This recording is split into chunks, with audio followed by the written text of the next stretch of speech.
Assalamualaikum dan salam hormat. Berita Pagi Sarawak edisi Isnin 8 November bersama saya Fidaus Arashidis. Rakyat Sarawak diminta untuk melihat fakta serta pencapaian Kerajaan Gabungan Parti Sarawak GPS sebelum membuat keputusan dalam pilihan raya umum PRU Dun Sarawak ke-12 yang akan datang.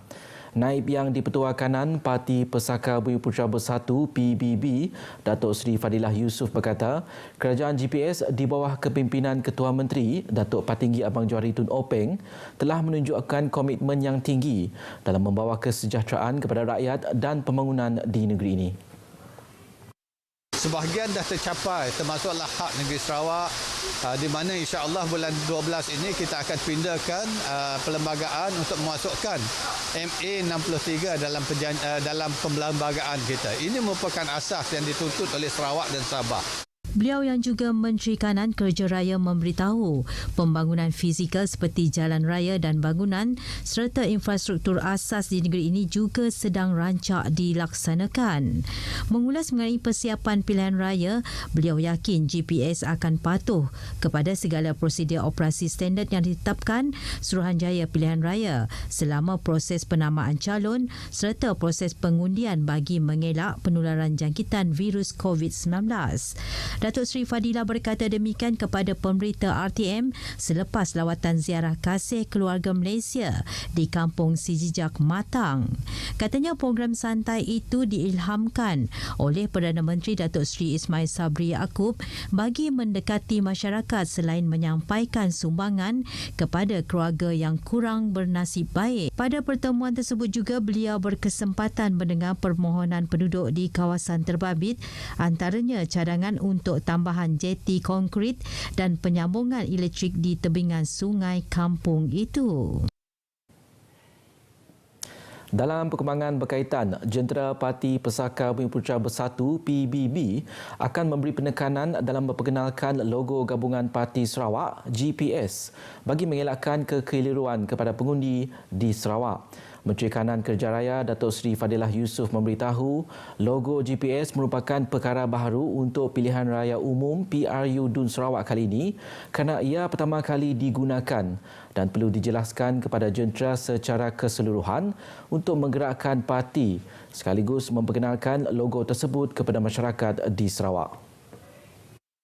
Jelas Datuk Seri Fadilah, antara cabaran lain adalah menggerakkan jentera untuk memahami sistem prosedur operasi standard SOP pencegahan COVID-19 semasa berkempen berikutan SOP tersebut belum dikeluarkan dan ia juga merupakan kali pertama untuk menggunakan sistem yang baharu tersebut. Beliau memberitahu pemberita selepas menghadiri program Malam Cinta Rasul Persatuan Kebajikan Mahabbah Kuching di Masjid Baitur Rahim, Kampung Sungai Tengah Kolong 2 di Kuching. Ujarnya dari segi persiapan lain, katanya PBB sentiasa bersiap sedia dan bukan hanya bekerja untuk pilihan raya sahaja di dalam mendampingi dan berkhidmat untuk rakyat dan persediaan tersebut dibuat sepanjang masa. Bahkan ia dilakukan sejak menang pada PRN ke-11 yang lalu. Sementara itu, musim tengkujuh yang dijangka berlaku pada awal tahun depan dan kebimbangan wujudnya varian baru COVID-19 adalah merupakan faktor utama gabungan Parti Sarawak GPS mahu pilihan raya umum PRU Dun Sarawak diadakan sekarang. Timbalan Ketua Menteri Datuk Amar Douglas Ugah Embas berkata, keputusan itu dibuat setelah mengambil kira pandangan daripada pelbagai pihak yang berkaitan. Jelasnya musim tengkujuh biasanya berlaku pada bulan Januari hingga Februari dan jika PRU Dun Sarawak diadakan pada waktu itu, ia akan menyukarkan semua pihak kerana banjir dijangka terjadi di kebanyakan kawasan di negeri ini. Tambahan pula, Sarawak tidak boleh menunggu situasi penularan COVID-19 menjadi bertambah baik dengan negeri ini telah mencapai 90% individu telah divaksin. Katanya ketika ini Sarawak sedang melaksanakan pemberian vaksin kepada remaja selain memberi dos penggalak kepada mereka yang layak. Kes jangkitan baru COVID-19 juga jauh menurun berbanding yang dilaporkan pada September lepas, berpunca daripada varian Delta.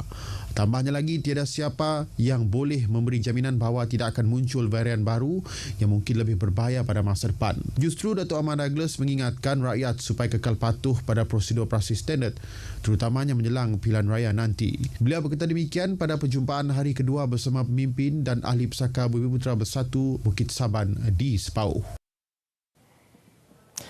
Manakala penyandang kerusi Dewan Undangan Negeri Kelakar, Datuk Abdul Wahab Aziz sekali lagi mengesahkan bahawa beliau tidak akan mempertahankan kerusi itu pada pilihan raya umum PRU Dun Sarawak kali ini. Keputusan tersebut dibuat atas kemahuan ingin berehat dari arena politik serta memberi laluan kepada muka baru dan calon yang lebih muda. Ketika ditemui pejabatnya di Kuching, beliau memberitahu bahawa hasratnya untuk tidak bertanding pada pilihan raya kali ini sudah dimaklum kepada pengerusi gabungan Parti Sarawak GPS merangkap Presiden Parti Pesaka Bumiputera Bersatu PBB, Datuk Patinggi Abang Johari Tun Openg.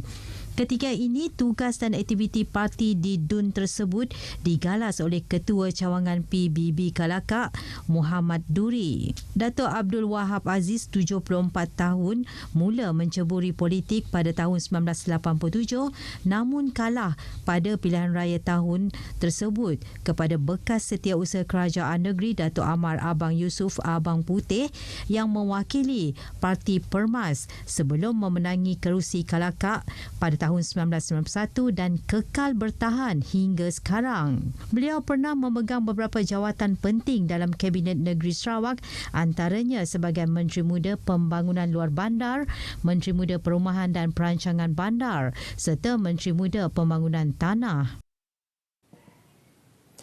Penubuhan Tabung Ekonomi Gagasan Anak Sarawak Tegas Digital Innovation Hub DIH merupakan antara platform yang disediakan dalam usaha mendigitalkan masyarakat.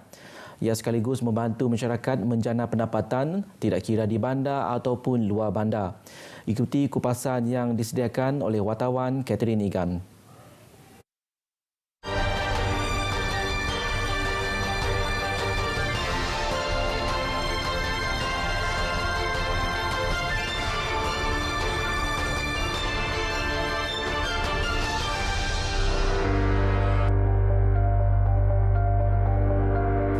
Di sebuah pasaraya di Miri, Tegas DIH berfungsi sebagai platform inklusif untuk menyokong dan memperkasa syarikat pemula dan perusahaan sosial peringkat awal di Sarawak.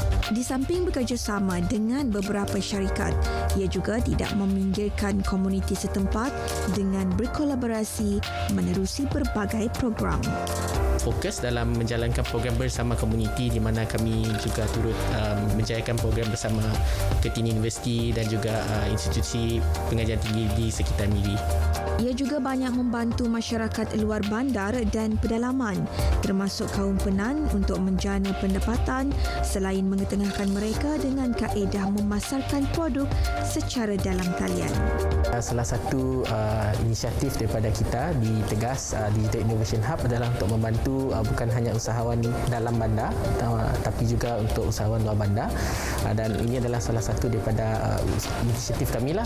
So ini adalah produk daripada Puan Jonita, iaitu beg anyaman yang kami letak di hub kami di Miri dan kemudiannya dijadikan transit untuk menghantar produknya ke luar Sarawak, di Semenanjung maupun ke luar negara. Penyewa di Pusat Tegas DIH Miri juga melihat inisiatif sebegini membuka ruang dan peluang mereka mempelajari perkara baru dalam keusahawanan. Setidaknya provide tempat bisnes, and then ada banyak kursus juga yang setidaknya provide. Ada part-part macam marketing yang kami masih faham sebelum itu. So banyak input lah untuk menjadi seorang business partner, business ataupun social enterprise yang bagus lah. With the program itself, I get to understand, what are some of the challenges from different other startups, as well as, finding the right partners that I can collaborate with. Belajar tentang teknologi dan amalan kerja inovasi. Ini yang membantu saya dalam menguruskan perniagaan saya dan seterusnya membantu saya mempraktikkan teknologi yang belum ada di Malaysia. Inisiatif kerajaan negeri ini diyakini bertepatan bagi membantu masyarakat di kawasan utara Sarawak dalam meningkatkan taraf hidup dan sosioekonomi mereka. Dibiayai oleh Kerajaan Sarawak dan dikendalikan oleh Tabung Ekonomi Gagasan Anak Sarawak Tegas, Digital Innovation Hub ini secara inklusifnya adalah akses ke ruang tempat kerja yang berpatutan, pendidikan keusahawanan dan akses ke rangkaian ekosistem keusahawanan inovasi Sarawak. Catherine Nigang, Miri Sarawak untuk RTM.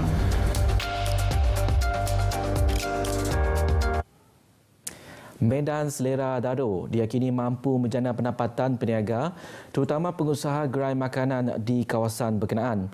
Menurut penyandang kerusi Dewan Undangan Negeri Dun Daro, Syafiee Ahmad, Medan Selera itu adalah antara pembangunan yang disusun ATO bagi membantu para peniaga menambahkan pendapatan mereka.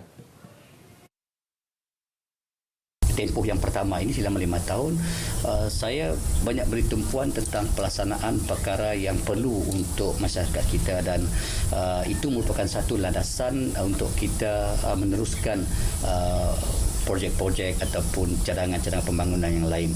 Beliau menyatakan demikian ketika ditemui pemberita di Daro. Tambahnya, Medan Selera Daro turut dilengkapi dengan pelbagai kemudahan, antaranya astaka yang boleh digunakan sebagai pentas hiburan atau pelbagai aktiviti lain. Sebanyak 25 lot gerai disediakan dengan menawarkan pelbagai pilihan makanan termasuk sebuah kedai gunting rambut yang dikendalikan oleh golongan belia di Daro. Sejumlah lebih 4 juta ringgit telah diperuntukkan kerajaan negeri bagi pembinaan Medan Selera tersebut yang terbukti mampu mengubah sosioekonomi penduduk setempat.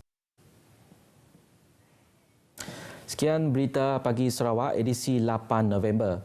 Terus kekal patuhi prosedur operasi standard bagi memutuskan rantaian jangkitan COVID-19. Saya Firdaus Arsyid Idris. Assalamualaikum.